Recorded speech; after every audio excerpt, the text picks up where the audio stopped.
And we've got a very fitting place to show you the new Zoe, because behind me is Portugal's Electric Museum, a museum that's a tribute to all of the inventions of electricity over the last century, which is very apt because this car here is very much the future of electrical innovation. The trouble with electric motoring so far has been simple.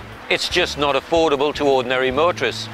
But the car in front of you now will cost £13,695, and that's affordable in anyone's language. Welcome to the rather smart and swish world of the Zoe cabin. I really like the interior because it's a beautiful mix of modern, but it's not too technical. It does have data on here, but only when you want it.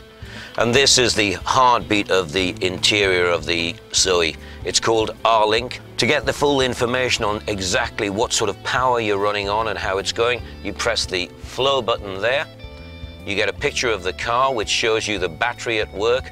The car also has regenerative braking, which means that every time you brake, it regenerates the battery, thus expanding the range you've got left.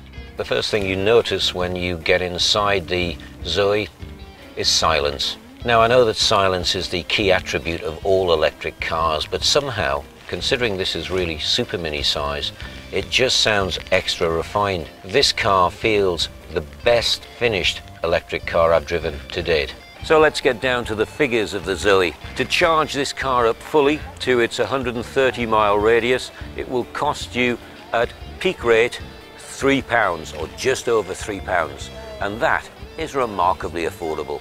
The other really strong selling point of the Zoe is that it looks really good. This is the cutest electric car you have seen. I love the cheeky looks of this car. It's got something extra about it, and it's all finished in this electric blue, which obviously fits in with electric theme. And the electric blue theme continues right the way through to the rear lights as well. How cool is that? Renault's top brass keep talking about this is a real car. And in fairness, I can see what they mean, because for the first time, when you get in this car, it feels like a normal car. The only difference is it's much, much quieter, much more refined, and you have the wonderful thing of zero emissions, which means no congestion charge and no road tax.